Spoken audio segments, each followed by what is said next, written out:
Hello, everyone.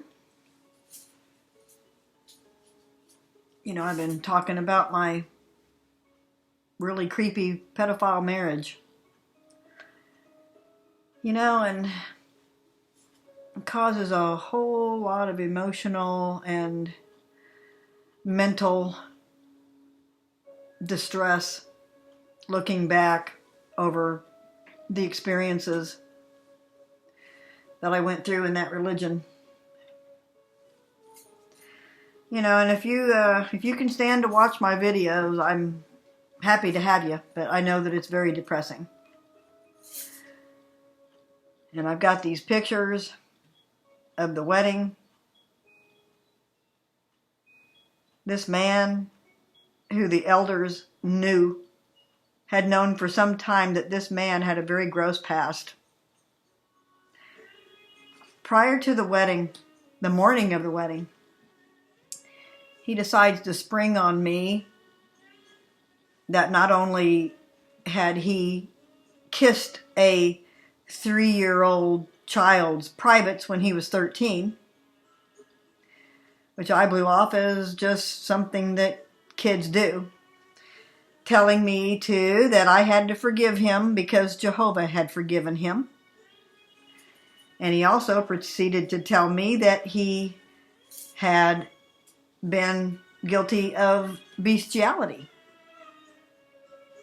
He told me that he got so horny that he had sex with a chicken.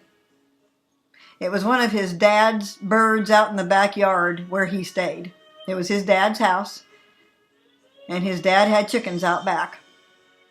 So he went out there and he grabbed one of his dad's chickens and apparently wrapped that chicken up real tight, and he fucked that chicken and killed it.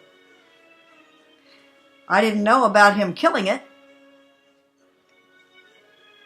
He told me that he had a problem with what he called self-abuse, and I didn't know what that was. Tells me that that's masturbation.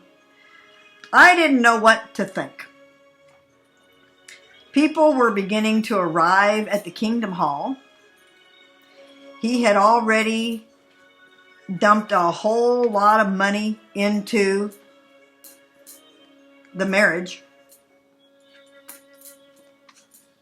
He had already dumped a whole bunch of money into preparing for the wedding. He bought roses. However many hundreds of dollars worth of roses were put all over the Kingdom Hall. Flower arrangements were made. The cake was made. And he lowers this boom on me about his past and tells me that I have to forgive him because Jehovah forgave him. And because the elders already handled all of it. It was a long time ago. It was only a couple of years ago. The only thing is, he didn't tell me about the young boy that he molested up the street from him. I didn't find that out until 3 years later into the marriage. I didn't know how to get out of the situation. And the pressure to go ahead and marry him because everybody was showing up at the Kingdom Hall. It was all calculated. He was not going to take no for an answer. He was going to get me to marry him, no matter what he had to do to get it.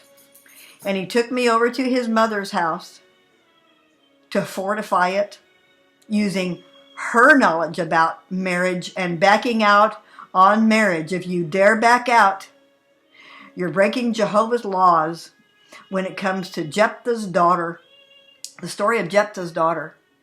You don't back out on your promises. If you've made a promise, you have to fulfill it. So read over the account of Jephthah sometime. I know that all this happened because when I walked in the Kingdom Hall, she's the first person I saw. This was Wanda Stutzman.